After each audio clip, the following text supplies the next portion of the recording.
Some betrayals don't come with shouting matches or slammed doors. They come disguised as laughter, the kind that's shared too loudly with people who were never meant to hear. I didn't discover her cruelty through suspicion or investigation. I discovered it by accident, walking into a room where my name had already been turned into a joke. At first, I thought I had misheard. The sound of my girlfriend's voice mixed with the shrill amusement of her friends blurred into noise. But then the words sharpened. Intimate fragments of my life laid bare. Details I had trusted her with whispered now in mocking tones.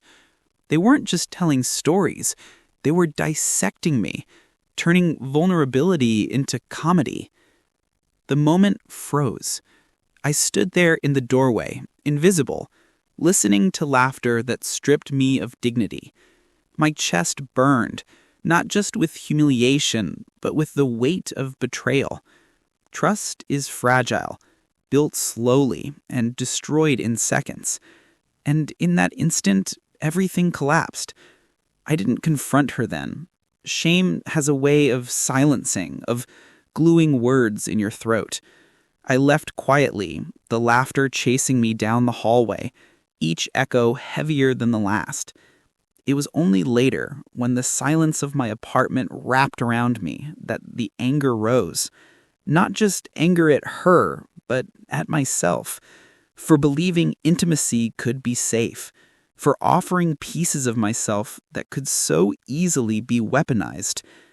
When I ended it, there were no theatrics, no explanations drawn out or pleas exchanged, just a clean break, as clean as one can be when trust has rotted. She seemed surprised, almost offended, as if the cruelty had been harmless fun, something I should have endured. But I had endured enough. For a while, I thought the worst was behind me. The wound would scab, the shame would dull, life would move forward. But wounds have strange ways of festering. What begins as memory sometimes grows into something else, something heavier, darker, alive. The first signs were small. A whisper of laughter when I was alone, faint and distant as though bleeding through walls. I would be brushing my teeth, the bathroom fan humming, when suddenly a burst of muffled giggles would cut through the noise. I'd freeze, toothpaste bitter on my tongue, ears straining.